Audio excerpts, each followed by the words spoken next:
Hello everyone, मेरा नाम अभिषेक संजय सिंह है और आज हमें एक टॉपिक पे डिस्कस करेंगे जिसका नाम है रेशियो एंड प्रोपोर्शन। ठीक है, रेशियो एंड प्रोपोर्शन क्लास 10 का बहुत ही इजी है। ठीक है, और इसमें ज़्यादा कुछ करने का नहीं है। कुछ कुछ टॉपिक्स हैं जो कि मतलब नए नए टर्म्स हैं जो हम लोग आपको बताएंगे और उसके बाद आप उसको अच्छे से कॉपी डाउन कीजिए, अपने नोटबुक्स उठा लीजिए और प्लीज़ इसको कॉपी कीजिए तब ताकि आपको अच्छे तरीके से समझ में आ जाए। So let's begin. रेशियो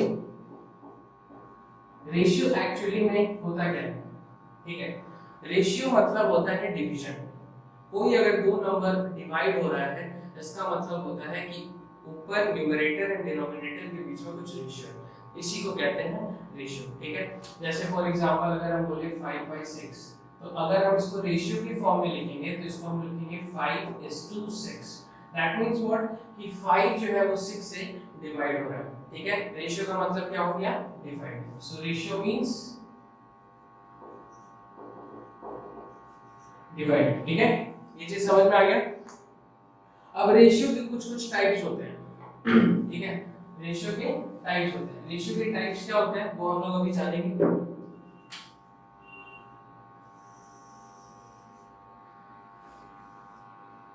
पहला टाइप होता है आपका कंपाउंड रेशियो।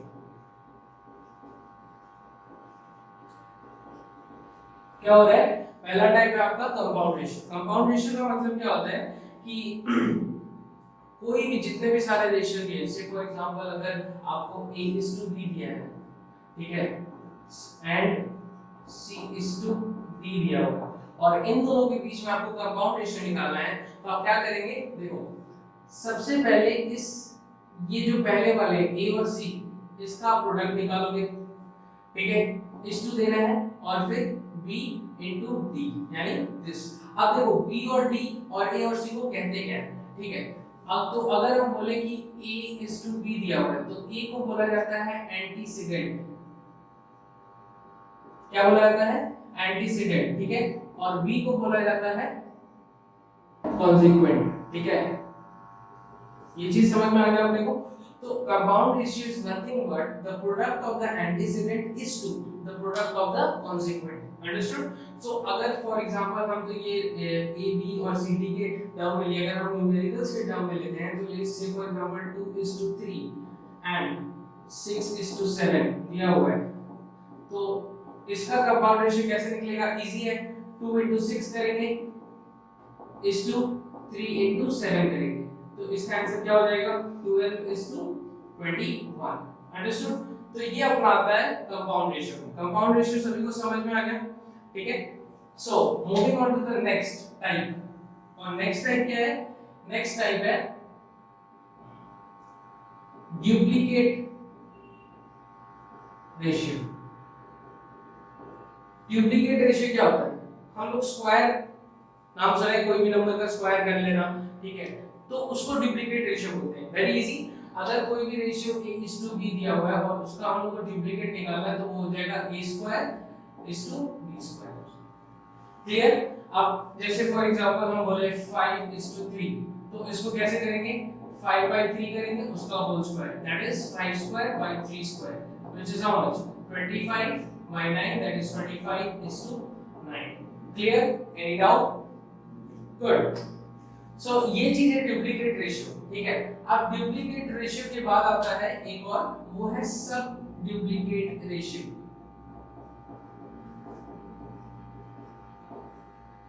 ठीक है, सब डुप्लीकेट रेशियो क्या होता है? सब डुप्लीकेट रेशियो देखो, स्क्वायर है तो स्क्वायर का उल्टा होता है यानी ऑपोजिट होता है रूट।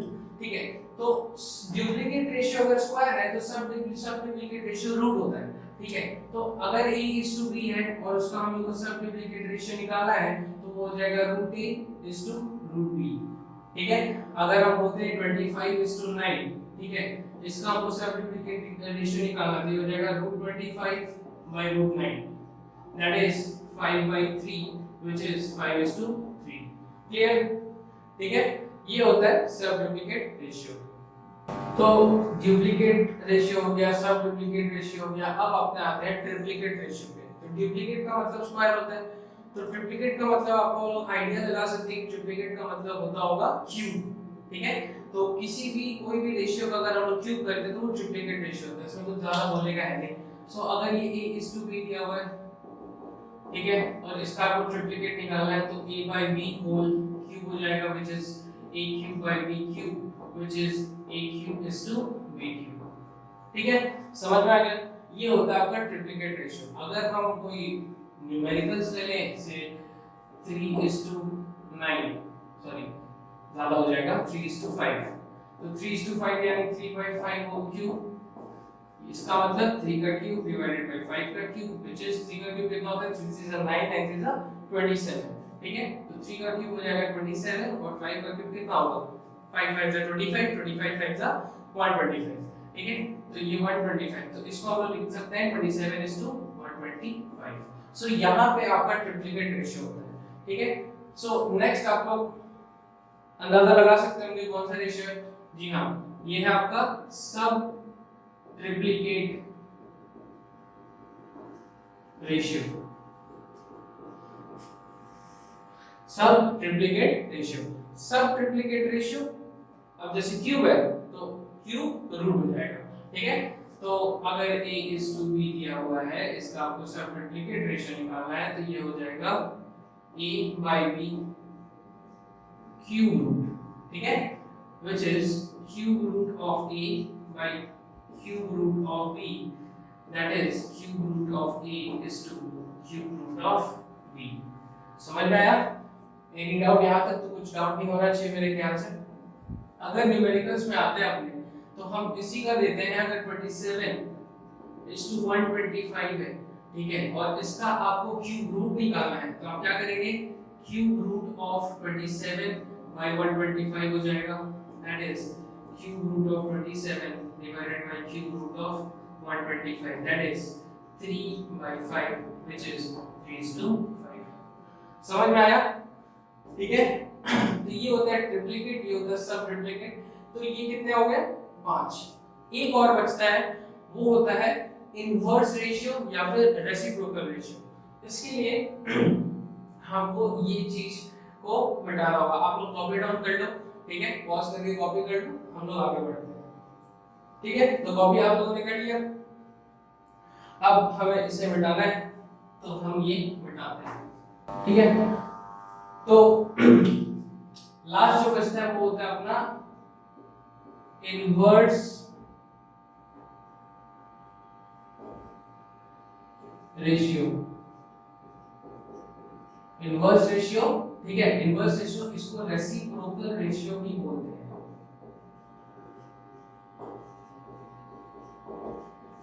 ठीक है, इसको रेसिप्रोकल रेशियो बोलते हैं। रेसिप्रोकल का मतलब अपने को पता है क्या होता है, उल्टा। ठीक है, तो अगर a/b दिया हुआ है, अगर हम उसको a/b लिखे हैं तो अगर इसका इनवर्स रेशियो होगा वो क्या हो जाएगा, b/a which is b/a। Clear?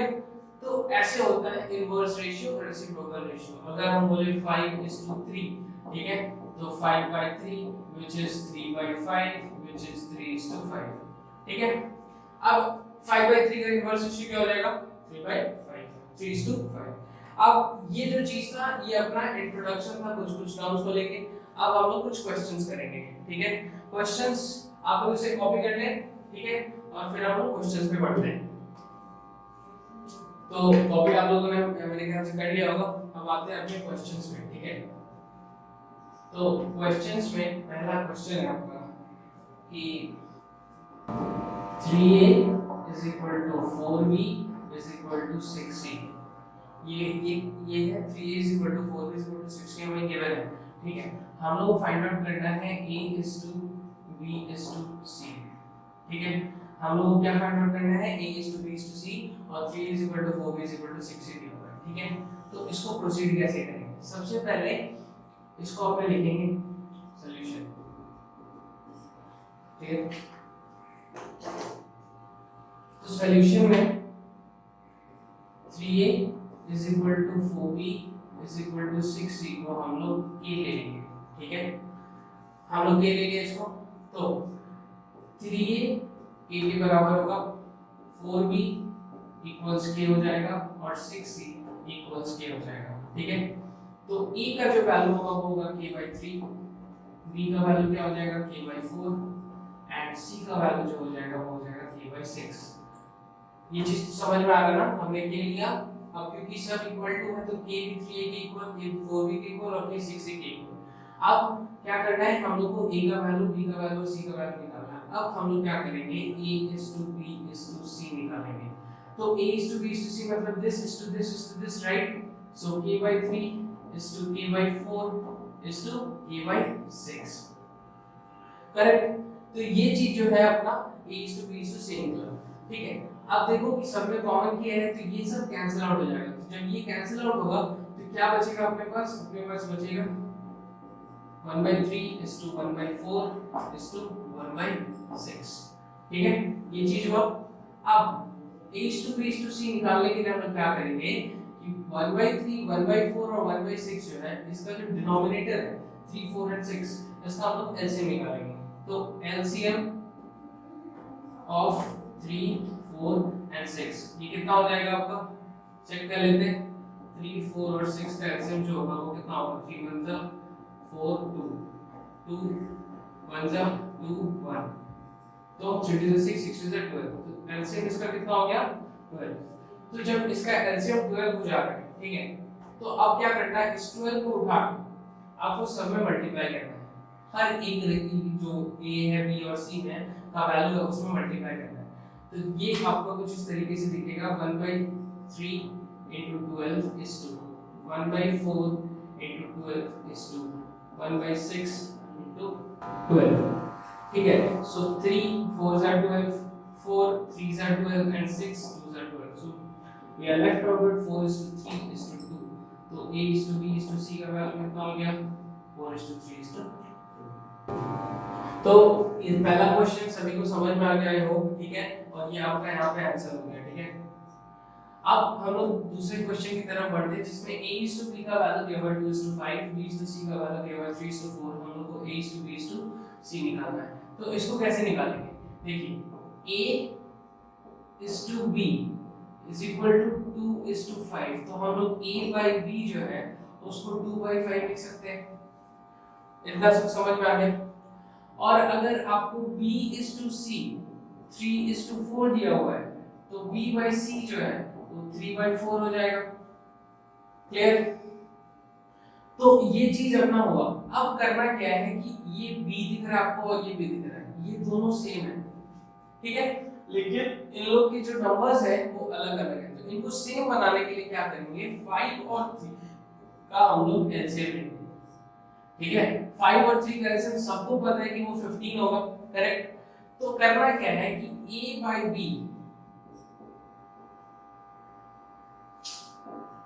जो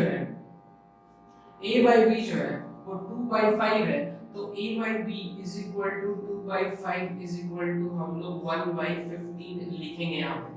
ठीक है, और ये 1 नहीं लिख के हम लोग इसको ब्लैंक छोड़ देंगे। बचपन में हम लोग किए हुए हैं, ठीक है, how to make this as denominators equal. यहाँ पे डिनोमिनेटर b और b दोनों सेम करना है। ठीक है, कैसे करेंगे, ये 15 है, ठीक है, तो 5 से हम लोग क्या मल्टीप्लाई करेंगे, 15 आएगा, तो 15 को 5 से डिवाइड किया तो 3 आता है, तो यहाँ पे हम लोग 3 मल्टीप्लाई करेंगे, तो 5 3 से 15 होगा। अब क्योंकि नीचे में 3 किया है तो हम लोग ऊपर में भी 3 मल्टीप्लाई करेंगे, तो ये हो जाएगा आपका 6। क्लियर? तो a is by b जो होगा आपका 6/15 आएगा। ठीक है, अब अपने आते हैं b/c पे। b/c के लिए क्या दिया हुआ है, 3/4। 3/4 द सेम प्रोसेस, नीचे में 15 लिख देंगे। ठीक है, सॉरी यहाँ पे ऊपर में 15 लिखना पड़ेगा, क्यों, क्योंकि ये इन दोनों का एलसीएम निकालना है। ठीक है, तो जब ऊपर में 15 लिखेंगे तो हम लोग क्या मल्टीप्लाई करेंगे, 15 आएगा 5, करेक्ट। तो 5 जो मल्टीप्लाई किया तो 15 आया, तो नीचे में भी 5 करना पड़ेगा, तो ये हो जाएगा कितना 20। अब आप देखो जो b है दोनों का सेम वैल्यू है। अब a is to b is to c क्या हो जाएगा, 6 is to 15 is to 20। ठीक है, तो ये जो हुआ ये हुआ आपका a is to b is to c।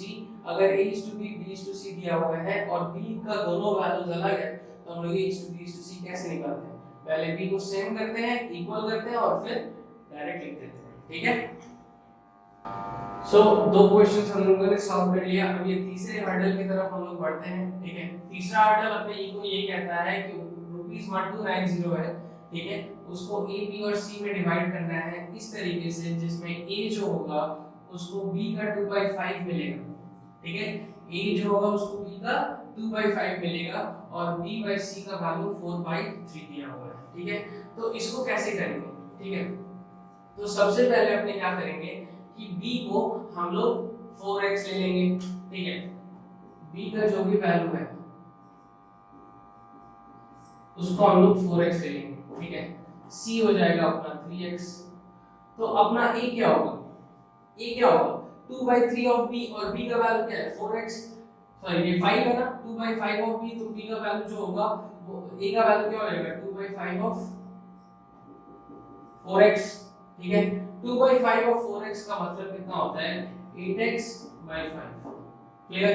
ये अपना a का वैल्यू है। ठीक है, अब हम लोग करना क्या है? अब हम लोग को देखो ये जो चीज है ये a b और c इन तीनों का एडिशन अगर देखेंगे तो ये 1290 होना चाहिए, क्योंकि 1290 को ही हम लोग डिवाइड कर रहे हैं ना। तो अकॉर्डिंग टू द क्वेश्चन, ठीक है, a plus b plus c is equal to ₹1290। Correct? तो a b c का वैल्यू कितना है? a का वैल्यू अपना 8x/5, b का वैल्यू है अपना 4x और c का वैल्यू अपना 3x।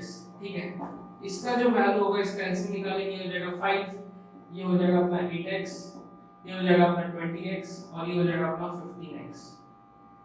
ठीक है, और ये कितना है? 1290। ठीक है, जब इसको सॉल्व करेंगे तो कितना आएगा?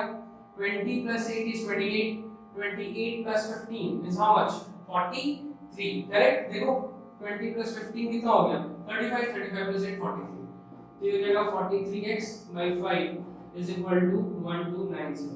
ठीक है, अब देखो x का जो वैल्यू होगा वो कितना होगा? 1290 into 5 divided by 43। देखो ध्यान से देखो। ठीक है, तो अगर 43 से हम लोग काटे तो 3 के टेबल में ये आता है 129 और 0 है तो इसलिए 30। ठीक है, तो जो x का जो भी वैल्यू होगा, ठीक है, वो कितना होगा? आप लिख लेते हो। ठीक है, x का जो भी वैल्यू होगा वो कितना होगा? 150 होगा। x का वैल्यू कितना? 150। ठीक है, इक्वेशन में कोई भी यूनिट नहीं होता है, राइट? तो x का वैल्यू कितना? 150। अब x का जब वैल्यू 150 है तो a का वैल्यू है b और c का वैल्यू निकल जाएगा। तो a is equal to 8 into 150 divided by 5, that is how much? 8 is 240। ठीक है, रुपीस। b का कितना वैल्यू होगा? 4 into 150, that is how much? ₹600। ठीक है, एंड c का जो वैल्यू होगा वो कितना होगा? 3 into 150, that is 450। ठीक है, तो a b c का वैल्यू अपना आ गया। इस तरीके से ये सब होगा 1290 को हम लोग इन तीनों भाग में बांटेंगे। सो तीसरा क्वेश्चन अपना हो चुका है, ये अपने चौथे क्वेश्चन की तरफ है और इसका जो चौथा क्वेश्चन है वो इस तरीके से है कि m + n/n + 3n का वैल्यू 2/3 दिया हुआ है और अपने को 2n² 3n² + mn का वैल्यू निकालना है। ठीक है, तो ये चीज अपने को समझ में आ गया। अब देखो इस तरीके का जब भी क्वेश्चन आएगा ना तो यहाँ पे आप देख रहे हो आपको दो वेरिएबल दिया हुआ है। तो पहला जो चीज है उसमें से आपको किसी को एक वेरिएबल में आपको आंसर लेके आना है। से फॉर एग्जांपल यहाँ से आप n का वैल्यू n के टर्म्स में लेके आओगे, हम क्या बोले? m का वैल्यू n के टर्म्स में लेके आओगे और फिर जो भी m का वैल्यू होगा उसको यहाँ पुट करोगे। देखो कैसे करते हैं। यहाँ पे m + n है डिवाइडेड बाय n + 3n और इसका वैल्यू 2/3। क्रॉस मल्टीप्लाई अगर हम लोग करेंगे तो 3 into m plus n और यहाँ पर 2 into m plus 3n हो जाएगा। क्लियर? ठीक है, ये होने के बाद ये हो जाएगा 3m और 3n, ये हो जाएगा 2m plus 6n। ठीक है, m वाले को एक तरफ n वाले को एक तरफ, तो 3m plus 2m is equal to 6n plus 3n। ठीक है, इसका वैल्यू कितना हो जाएगा? 5m is equal to 9n। ठीक है, तो m का जो वैल्यू है वो कितना हो जाएगा? 9/5 ऑफ n। ठीक है, ये चीज समझ में आया आपने को? अब इस m का वैल्यू को हम लोग इस इक्वेशन में डालेंगे, ठीक है, इस m का वैल्यू को हम लोग क्या करेंगे, इस इक्वेशन में डालेंगे, और जो n दिया हुआ उसको वही रखना है, ठीक है। तो ये हो जाएगा 2n² वैसे ही रहेगा, ठीक है। n का वैल्यू क्या है, 9/5 ऑफ n, तो 3 into 9/5 ऑफ n का होल स्क्वायर, क्योंकि यहाँ पे n का स्क्वायर दिया हुआ है, ठीक है, प्लस में m का वैल्यू है 9/5 ऑफ n और यहाँ पे into n, ठीक है, समझ में आया। अब moving on to the next step, that is 2n²। 9 का स्क्वायर हो जाएगा आपका 81, 5 का स्क्वायर हो जाएगा आपका 25, n का स्क्वायर हो जाएगा n² और यहाँ पे 3 into में, ठीक है, ये चीज समझ में आ गया अपने को। और यहाँ पे जो है ये हो जाएगा 9n² डिवाइडेड बाय 5। तो जब नेक्स्ट स्टेप पे हम लोग आएंगे तो ये हो जाएगा 2n², 3 into 81 जो है वो अपना हो जाएगा 243, ठीक है, n² divided by 25 plus 9n² bye 5, ठीक है। जब हम लोग इसको फर्दर सॉल्व करेंगे तो इस नीचे वाले का एलसीएम आएगा 25 और ऊपर वाला सेम हो जाएगा 243n² प्लस नीचे वाले का 5 5 से 25, 5 9 से 45n² और ऊपर वाला 2n² ही रहेगा, ठीक है।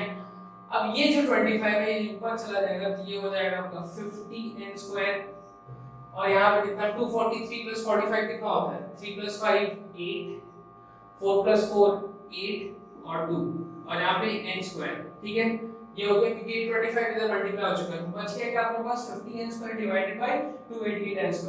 अब ये n² और ये n² कैंसिल आउट हो जाएगा, अपने पास क्या बच गया 50/288, ठीक है।